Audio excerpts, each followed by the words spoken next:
Hello ladies and gentlemen, and welcome back to my channel for another Hot Toys Secret Base figure preview video. Now before we begin, I do have to say a massive thank you to Ryan Kirkwood for going out in person and snapping these stunning high-res pics. Show Ryan some love in the comments below, because without him, this series literally wouldn't be possible.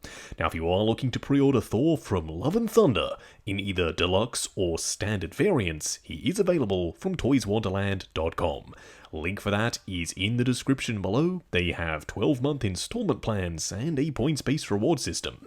Now, it's not often that Hot Toys puts up a key marquee character from an upcoming MCU film prior to the movie actually releasing in theaters. Now, it has happened a few times, but as I said, it's not super common.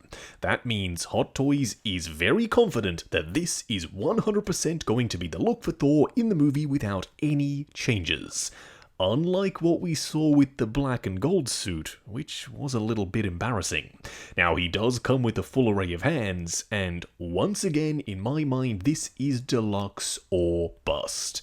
What do I mean by that? Well, we will dive in a little bit deeper in just a second. The hands themselves, though, do look to be a brand new sculpt for the full array of gestures. I know, bit of a weird thing to point out, but it's definitely something I noticed. You do also get a ton of lightning effects for Thor himself, for Stormbreaker, and even for his helmet. Now, there is some additional upcoming accessory. Who knows what that's going to be? We'll have to wait and see when the film comes out.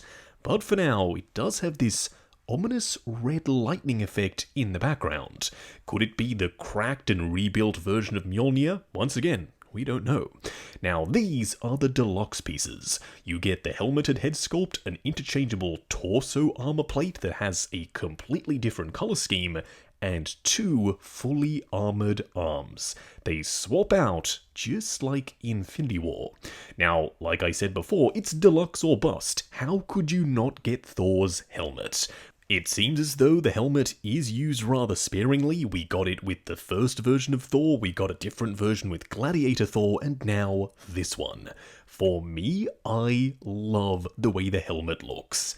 Now, at the end of the day, it is all down to personal preference. If you don't care for this much more vibrant blue, gold, and silver color scheme chestplate, then you could potentially just skip out on the deluxe altogether. Now, the helmet does have two lightning effect pieces for his eyes.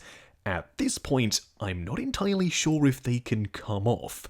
I am hoping that they can, but the little blurb that Hot Toys puts up when this guy went up for pre-order did say attachable lightning effects. So I'm thinking, yeah, they can be removed. This time, we do have an entirely separate head sculpt, rather than having the helmet slide down over his existing sculpt. That's definitely a good thing. That means there's not going to be any scratching of the paint applications on the face, and the helmet doesn't have to be super big and bulky. It's a very vibrant gold, and the blue is suitably metallic. This Thor is 100% going to stand out in the display. And I guess the same thing can be said for the chest plate, it's just overall a lot more vibrant. There's a ton more blue here, and the gold definitely pops. Now, don't forget, this is a prototype, hence those black discs are painted a little bit more haphazardly. It's also rather interesting that it's just a facade, it's only the front plate that swaps out, rather than the entire torso. I'm very curious to see how this attaches to the body. The arms are just straight up gold chainmail. They look really good. I would love a wash down in the crevices, but it seems like the shadows are naturally picking up all of that sculpted detail anyway. The display base, your usual hexagonal fare with a massive Stormbreaker logo up on top, Thor Love and Thunder, and then Thor's name up the front. Now, that blue, gold, silver, and black color scheme that we were talking about earlier does continue onto his armor. Starting off with the ankles first, number one, I really like the cornflower blue that's not as metallic as the armor. And number two, oh yes, it's a split cut boot design, once again meaning maximum range of motion. yet still having a relatively seamless look. Now, it's all going to depend on the placement of the foot. It can leave a gap if it's tilted all the way down, but when he's just standing there, it's going to look almost as though it's fully seamless. Now, moving our way up to the leg armor, it's kinda crazy. This suit has so much going on. There is sculpted detail everywhere, the paint applications are super vibrant. This almost doesn't look like an MCU version of Thor. It's unlike anything we've seen before. It kind of, to me, looks like one of those anime SH Figure Arts crossover designs for Thor in the mechanized suit. But it's not. This is supposedly the suit that he's going to be wearing in Love and Thunder. Now, unfortunately, the pants, once again, are pleather. Hot Toys, y'all did so well by eliminating the pleather on your Nightmare Batman in the Zack Snyder's Justice League 2-pack, but here it is once again. That means you could have cracking and creasing and even peeling over time, just like we've seen from some of the previous Thor figures. Now, on the inside of his thighs, there is some stretchy spandex, which you can spot if you look a little bit closer. That is all tucked up underneath the waist skirt sections, and it does appear as though there are 4 of them. 1 on either side, and 1 front and back. Now, that means they are going to hang down and potentially limit articulation. We will have to wait and see when this guy eventually comes out, but if they are made of that rubbery style plastic, then they should be able to flex out of the way, but if you do leave him in a dynamic pose for a long period of time, they may potentially start to develop creases or even get stuck in the position that they're posed in with the legs flexed outwards. Now, if they are fabric that's been screen printed, which is absolutely another viable option, then maybe you won't have that issue. Either way, they look great. There's some vibrant blue, there's some metallic silver, and then that stunning gold. Now, on the chest, you do have those lightning discs. Now, the lightning effects are attached here, but you can remove them and even swap them onto the other chest plate. It's all modular. Now, the big difference with this chest plate over the other one is that there is far more blue here.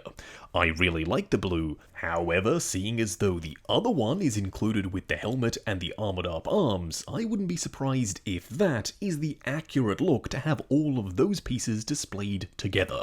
Whereas if you're going with the seamless arms, this is the one you're going to use. I don't exactly know which way I'm going to go in the display as of yet. It all depends on how much he's going to wear that helmet in the movie. If he only wears it for 2 seconds and we never see it again, then I'm really glad that I'm going to get it, but I'm probably going to display him without it on. The lightning effects look great. They're very angular, they're translucent blue, and they do have a subtle gradient, starting off a lot clearer and ending up a lot more vibrant. Now, his arms do look brand new. I don't know what that means for articulation, but there is a ton more skin texture here. They look super realistic, and they are, as we already said before, fully seamless. The paint applications look stunning.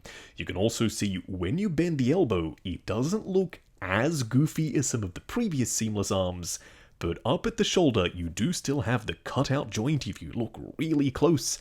That means you can articulate the arms up, forward, and out separately and not have to worry about any creasing.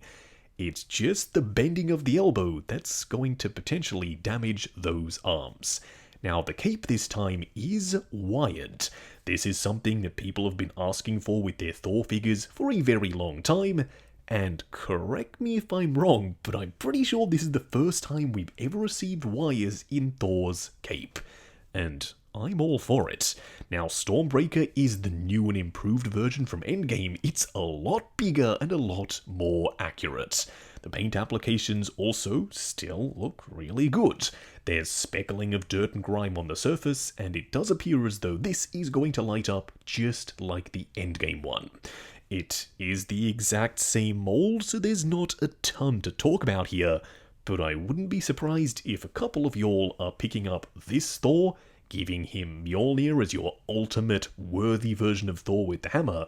Then you could take Stormbreaker and give it to your Infinity War Thor, and that means he'd now have a much more accurate, bigger one. You may be thinking, Justin, you're crazy, who's going to do that? But some people see this as the ultimate comic book version of Thor, and having that Stormbreaker left over, it kind of just makes sense to give it to Infinity War.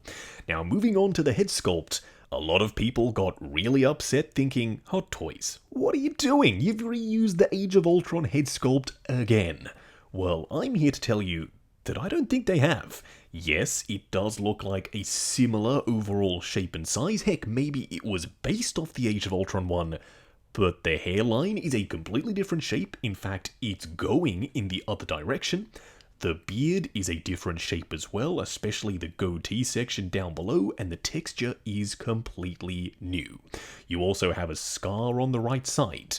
Now, he does have a similar expression, but at the end of the day, I think there is enough new here to call this a new head sculpt. I think the likeness to Chris Hemsworth is absolutely there, and the paint applications are stunning. I am curious though, let me know what you think of this head sculpt down below. Will there potentially be other versions of Thor? We've seen multiple different outfits in the trailers. There may be opportunities to give us other new Thor head sculpts as they make those various different looks. But once again, we will have to wait and see. At the end of the day, for me, I really like this Thor figure. Is it my ultimate Thor figure? Well, it's definitely the most blingy and eye-catching one. For me though, I still have to go with Roadworn as my ultimate favorite Thor. This one is starting to win me over, and who knows, when I see the movie, this might become my favorite suit. But for now, there is just so much going on, it's so bright and colourful, almost too bright and colourful. Now, as I've said a couple of times, he's going to stand out, but I don't really associate this look with Thor when we've never seen him wear anything as bombastic as what we're seeing right here. I'd almost be tempted to say that if you wanted to, you could put him in your comic book display with the armored arms, the helmet on, as your modern comic book Thor. That's how different this look truly is. Once again, I turn the question over to you though. What do you think of this? Let me know down in the comments below. Now, if you are looking to pre-order him, I got mine from toyswonderland.com. Link for that is in the description below. They have 12-month installment plans and a points-based reward system. While you're down there, why not hit that subscribe and bell notification icon, plus the join button for more info on Justin's collection. Plus, if you like the sound of seeing your name in the end credits of my reviews, like, comment, and subscribe, and we'll catch you in the next video.